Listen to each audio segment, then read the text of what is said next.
Chapter 7, Banon, Leader of the Returners. The sound of washing water could be heard even before Tara, Edgar, Sabin, and Banon reached the back entrance of the Returners' hideout. The hidden exit was in Banon's room, and it was actually a small ledge that was right above a raging river outside that ran through the Sabil mountain range. Tied below to a hammered-in post was a wooden raft, made for such an emergency as this. "Oh my goodness!" Tara trailed off. "This raft will take us to Narsh!"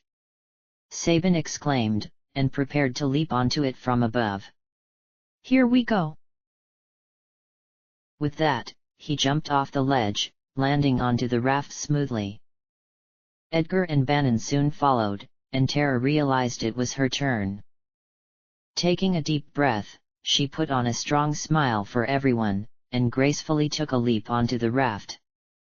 When she landed, she nearly screamed and lost her balance as the raft shook slightly from her body's impact. However, Edgar and Sabin both grabbed one of her arms to keep her steady. Tara let out a breath of relief and gave them each a smile. "Thanks, guys."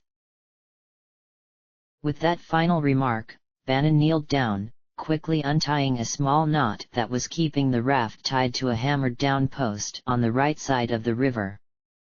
When it was released, he took a few steps back, towards the center of the raft, and cheered as the strong water current immediately took over and began to pull the raft and its passengers away, further and further down the Leet River. Tara sighed happily and sat down on the raft, the rushing warm wind of the river blowing into her face and causing her ponytail to go flying like a shining flag of a most precious green shade. For some reason, she suddenly felt at ease. For the first time ever since this all began in Narsh. Why did she feel this way? She couldn't imagine why. Perhaps it was because she knew that soon she would see that Esper again. Suddenly, Tara's heart skipped a beat, and she felt her face flush over. That Esper! She didn't even remember it, and yet, a strange feeling of remembrance had washed over her. It was calming as well. "Hi Tara!" Edgar exclaimed loudly from behind her, making her nearly leap off the raft and into the water. Tara whirled around and smiled weakly, raising a hand to wave. "Hi Edgar!" she said. "What are you up to?" Edgar asked slyly, crossing his arms over his chest. Tara blinked and lowered her hand back into her lap. "What exactly can one do on a raft as small as this?" Tara questioned, and Edgar smirked a little, as to disguise the fact that Tara totally stumped him. "Definitely not like the other girls I know," he murmured under his breath. "Did you say something, brother?" Sabin asked from the side of the raft, his hand acting as a visor over his eyes to block out the late noon sun. No," Edgar began, when suddenly, a loud splash in the currents ahead of the party silenced him. Everyone looked up ahead, Tara nearly screaming when she saw what was approaching them from a short distance. It was something purple, slimy, and it had 8 tentacles. "What in blazes is that?" Banon cried, instinctively pulling out his ruby-crowned battle rod. What is it?" Tara squealed, and leaped to her feet, nearly toppling Edgar over behind her as she readied herself in a defensive stance that seemed to come to her naturally. It must have been a result of training in the Empire. Suddenly, the purple thing rammed into the front of the raft, the force shoving the entire raft back against the flow of the current and slamming it into some slippery rocks, pinning them there with his huge body. At a closer view, the party could clearly see that this thing was an overgrown, purple octopus. With blazing yellow eyes and the ugliest set of crooked, rotting teeth one ever did see in this day and age of fine dentistry and oral hygiene. Yowee hee hee. Game over. Don't tease the octopus, kids. It squealed in a very annoying, high-pitched voice similar to an insane clown's that Edgar and Tara only knew too well now. Game over? Sabin asked, scratching his head. Kids! Edgar cried, deeply offended. I'll show you the power of the King of Figaro. What a delicious morsel! The octopus exclaimed. Let me get my bib. My name is Ultros, by the way. And you had better not forget it. Not that it will do you any good in my stomach. Ultros let out another peal of laughter, his wretched breath hitting Tara and the others full force. We must work together to get this thing out of our way. Bannon cried. If we do not hurry to Narsh, we'll live to regret it soon. Who said anything about you living? Ultros exclaimed, and suddenly snapped on of his tentacles at the raft like a whip. It stuck Bannon and knocked him down, continuing to coil around his leg as Ultros reeled him in towards his gaping mouth like a fish on a fishing line. Bannon! Tara cried, and held out her hands hurriedly. Fire! With that, the flames only familiar to Tara emerged from her fingertips, encircling the tentacle that held Bannon captive. It made a soft sizzling noise as it fried the octopus, making it shriek in horror and pull back further into the water, releasing Bannon instantly. Sabin managed to take Bannon by the shoulders to pull him towards the back of the raft to safety, the old man being shaken by both Ultros's sudden attack and Tara's amazing abilities. Stand back! Edgar exclaimed, and pulled out a most interesting tool from the flaps of his cape, an auto crossbow. Holding it up so that the crosshairs of the bow lined up with his eye, he aimed at Ultros, bringing a finger to the trigger. What's that? Tara asked worriedly, stepping back further on the raft to get out of his way.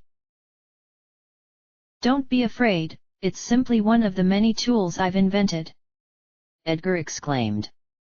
This will take him out for good. Ha! I'll make you into seafood soup.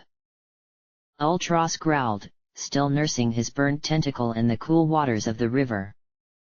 However, that didn't stop him from puckering his lips, about to spit an ink ball out at the entire team to blind them.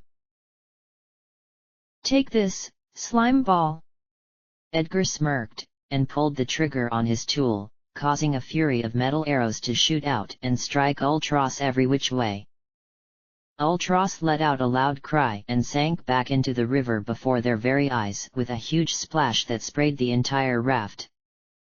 Tara coughed out the water that had flown into her mouth and narrowed her eyes, looking around. Is everyone okay? She asked worriedly. I guess we thrashed it, Sabin said, helping Bannon to his feet now. Don't bet on it. Edgar smirked. It's probably just hiding from us. Suddenly, Tara felt something cold and slimy on her leg, pulling her down. Ew! She cried. Something is stuck to my leg. She frantically tried to pull back, without much luck. Tara, over here! Edgar said, and took her under her arms, pulling her back forcefully, and breaking her free of whatever was coiled around her leg. She let out a deep breath and sighed, bringing a hand to her chest, as if she could manually try to calm her beating heart by herself. It's all right now, Bannon assured her. No way, Sabin said, and rubbed his hands together. I'm gonna hit it with a blitz. Watch out! No, Sabin! Edgar cried. That's not necessary. Don't distract me, brother! Sabin said, and gave a sly half-smile to everyone as he leaped off the raft and dove into the river gracefully. Tara gasped, her face white with fear. He's always been a tad zealous. Edgar mused. Sabin! Tara cried, bringing her hands to her face. What had just happened here? Don't worry about him! Banon exclaimed, making both of the troubled youths turn to him. Are you sure he's okay, Banon? Edgar asked suspiciously.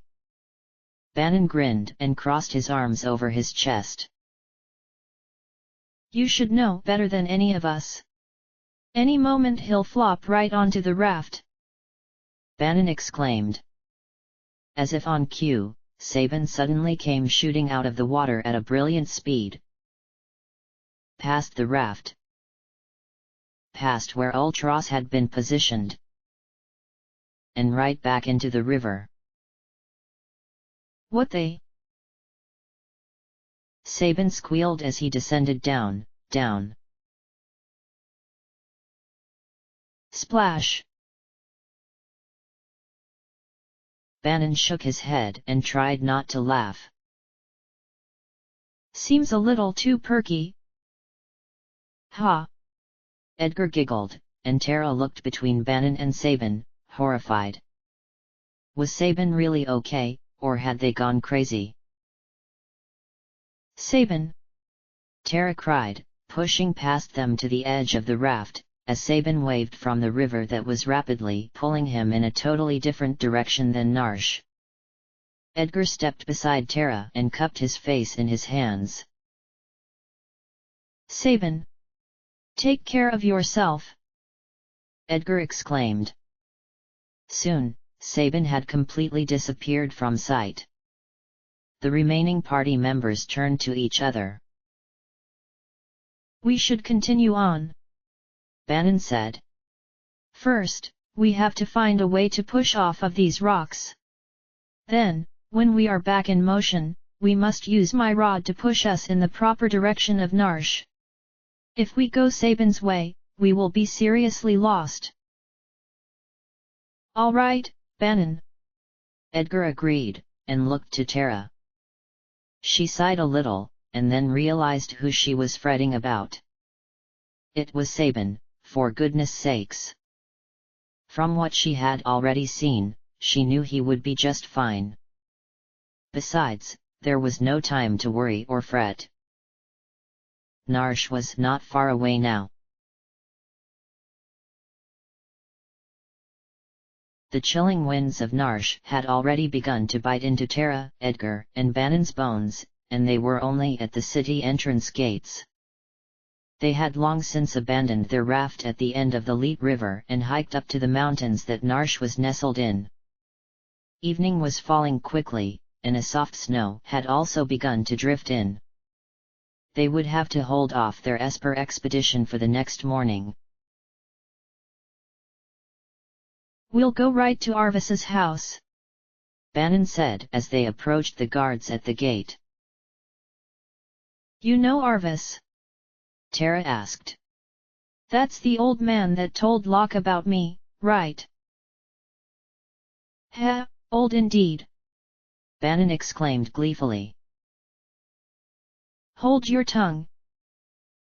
Old-timer! Edgar joked playfully, but the laughter stopped as they tried to get through the gates into the city, only to have spears pointed at their heads by the guards. Hey! Tara cried, her eyes widening as she took a step back. Hey yourself, lady! One guard snapped, lowering his spear only slightly. Didn't you just bust in here a few days ago wearing Magitech armor? The other asked. Wait a sec! Banon cried, but the guard who had lowered his spear decked him in the face, knocking him down instantly. "Get out of here!" the other guard cried. "If you don't..." "Hold on," Edgar said calmly as Tara struggled to assist Bannon. "I'm King Edgar of Figaro." "Liar!" the other guard cried, and took his turn, striking Edgar. Edgar stumbled backwards and fell on top of an already hurt Bannon and a flustered Tara. With that, the two guards retreated further back into the city. Tara could hear them calling for reinforcements. "Let's go," Tara said quickly, pulling them both up. However, she wasn't quite sure where they could hide. She then remembered the path that Locke had taken out of Narshe, and decided to try her luck with that. She took off running down the snowy path, Bannon and Edgar desperately trying to keep up with her. Once they were safely around the corner of a high stone wall and the rocky Narshe mines, Tara stopped to catch her breath. "Ay ay ay," Bannon huffed. "That kind of attitude is deadly," Edgar cried, slamming his fist against a wall. "They won't even listen. It's all my fault," Tara moaned, and folded her hands in her lap. "Anyway, are you two okay?" "A little sore," Bannon said, rubbing his right cheek. Edgar nodded to agree, and Tara sighed, whispering a few soft words. Edgar asked, but suddenly, he found himself and Bannon surrounded by a green glittering light. "Cure!" Tara exclaimed, and in just moments, the light disappeared, along with Bannon and Edgar's new bruises. "Thank you, Tara!" Edgar exclaimed. "I feel good as new." "Extraordinary power," Bannon said softly. "However, now is not the time for the discussion of thank yous and whatnot. Somehow, we must get into Narshe." Edgar began to think, while Tara looked about their surroundings.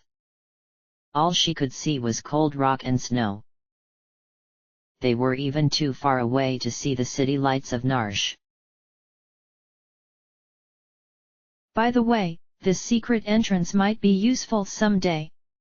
Don't forget about it." "Oh!" Tara suddenly cried, her face lighting up. Edgar and Bannon both turned to her, startled. "What is it?" Edgar asked. Tara turned away from him and began to run her hands over the mine wall in front of her. "When Locke first helped me, he fiddled with something right around here," Tara explained. Edgar nodded when Bannon looked at them in confusion. "Knowing him, there's probably some secret switch in this rock wall." Edgar trailed off. As if on cue, Tara's hands went over a particular part of the wall that felt colder and slicker than the rest. When she grabbed hold on it and pulled down, she found it to be Locke's secret switch. Instantly, a hidden door slid open, leaving a gaping hole in the mine wall to its entrance. "We can travel through here to Arvis's house, I bet," Edgar exclaimed. "Good job, Tara," Bannon said. "Let us proceed."